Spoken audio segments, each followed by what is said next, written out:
When you think about Nat Turner, you don't get much more compelling than someone who was a slave who ultimately found the courage to revolt and to rebel against his oppressors.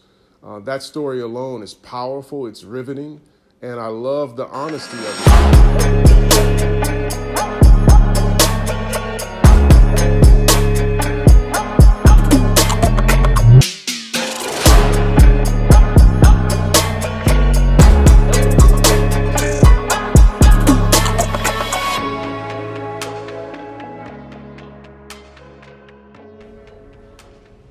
Who is Timothy Jones?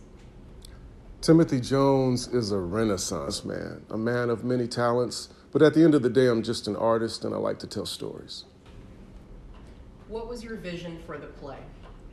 My vision for Nat's last struggle was authenticity, to tell Nat's story with integrity, to be honest, and to help John embrace all of the nuances and layers of Nat Turner, and I think that that was accomplished. As a director, selecting the right cast can make or break a production. What did you see in John L. Adams that made him right for this role? His passion.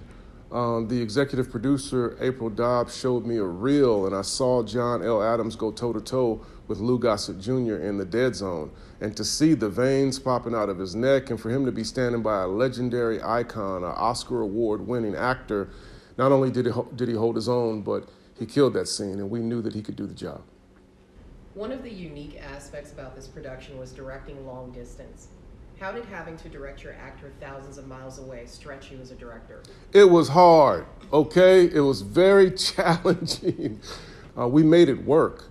We're dealing with the dynamics of Zoom and FaceTime and the internet, and not being able to be present with him, created some difficulties for us. But we pushed through it.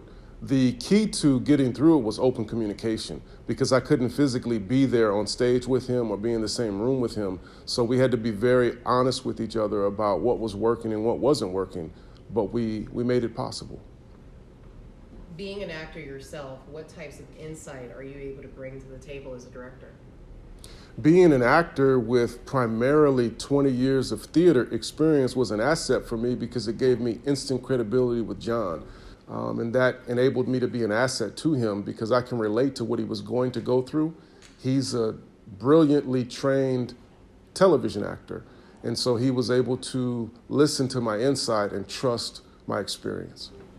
What makes a story good, and what makes a story worth telling? What makes a story good is honesty, and what makes a story worth telling is if it is compelling. And when you think about Nat Turner, you don't get much more compelling than someone who was a slave who ultimately found the courage to rebel against that oppression. There's no more power than honesty. In this story of triumph over tragedy and then ultimately, his demise, it's a story that keeps all viewers engaged.